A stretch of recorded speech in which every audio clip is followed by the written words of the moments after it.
Today I'll be talking about mother wound from Bethany Webster. The patterns are things like in relationships when we're just grateful for the crumbs, when there's a lack of reciprocity, being someone putting up with poor treatment, no clear boundaries, regularly getting triggered.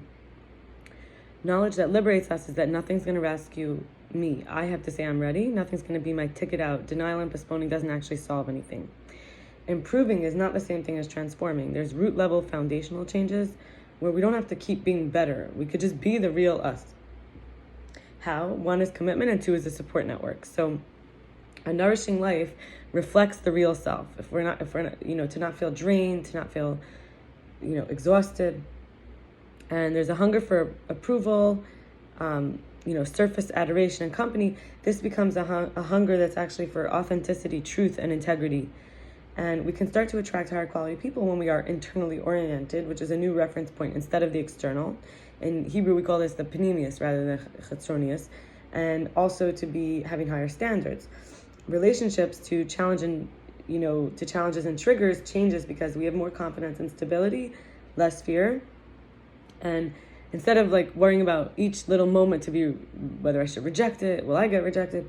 We could focus on one, we reject having to make ourselves small for anyone to be lovable.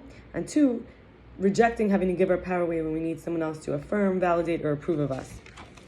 And I'm going to continue now with some reflections I had and a talk I had with someone. So the reflections are that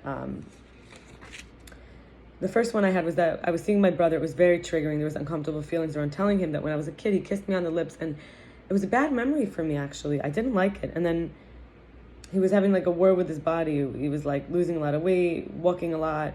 And it was he was aggressive with his body, stretching it. And he was needing approval and how reactive and ungrounded he was and all the judgment he seemed to have around him and myself. And I kept feeling like I was doing something wrong when I was setting boundaries around what I was willing to discuss about his emotions, around what I brought up with that kiss. And I was already also grieving for everyone that would love me is number two. It seems only God understands. Everyone will leave me, sorry. It seems only God understands, and that no one ever stays when they stop needing. And that's the healing of the love, that I can empower others to help themselves. And, even if they're going to leave me, and knowing that I inherited this fear that everyone will leave me and nobody will understand me except by my path, like my pain, if I hurt them, subconscious pattern to begin with, because my mother never let me feel free. So the third reflection I had was that spiritual competition really triggers me. It feels so fake to hear people trying to show off how healthy and fit they are when they just finished saying it's about turning to a higher power, and they seem to be reciting banalities while still in the food and body obsession. And then the fourth reflection I had was that I'm doing this all for me, rewriting new stories. I remember I did horrible things. I chased my sisters with a knife. I broke the bedroom or bathroom door with the locks, the hinges. It is really shifting into me acting out what was being forced on me. That was me defending myself, trying to feel safe. I was made to feel like I was so terrible for that, but actually, why would an innocent child act like that? So the fifth thing was that there was this man who only wanted me and felt safe when he could manipulate me, and not when I got independent and could see him clearly. His name was Adam. I had a wound from him in some way, and it's gone. Or it's, almost. 6 was the conflict resolution skills include being able to say I intentionally wronged you. I was selfish knowingly. It's also called taking accountability. And then 7 is I pulsed out my signal last night like a whale with no one on my frequency, from the depths of my heart where the deepest pain of yearning comes from. That was a reflection. It wasn't actually last night. It was when I wrote it years ago.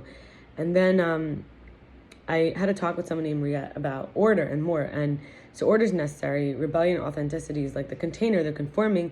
But we do have free choice and brainstorming. In between, there's less need for the ego and prescription, which is presumptions, suppositions. And when someone walks around are you my mother? Are you going to be my mother? Are you going to love me? It's we replace our intimacy eventually with objects, which are dead. They're not alive. And even if we're independent, even if I'm independent, bright, and creative, I still have a designated place with a role that gives security, status, acceptance, contributor ability, definition, importance, regardless of how hypocritical it might feel, obscure, conflicted, mysterious. In other words, I tell myself, you're not as important as it, whatever it is, whatever comes before, family, dysfunction, hiding, conflicts, serious psychological problems. And there's also this idea of authority, which requires us to give our power in order to have authority over us, is like in our righteousness, in our traditions, like this is what we do.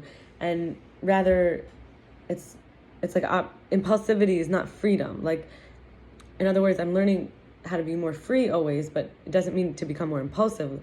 For example, opportunity for children, but not wasteful with resources and careless, or profligate, reckless, extravagant.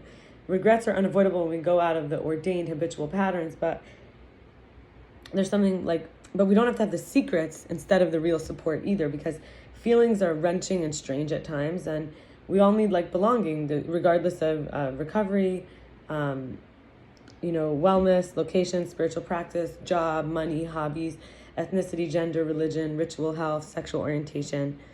Because if we're not being caring, we can't care for others. If it's at our own cost, it's unsustainable. The only real comparison is us to us, not trying to be someone else, not trying to absorb everything, being discerning, knowing what's positive for me and what's not, which is also called knowing discretion, getting better at the signs, the uh-ohs, the warnings that tell us we need to go digest, and being able to say I have to go shortly is a great way to communicate limits around talking and engaging, and knowing that we're all with our own strengths, and also that all is well at this moment and every moment as a way of living. So yeah, order, reflecting and order to heal the mother wound is having boundaries, right? And reflection means there's an edge, because you could see it come back to you. You could like look at it. You're not just you're like receiving it. So I guess I'll stop here, and we'll continue tomorrow with some interesting messages. Okay, bye.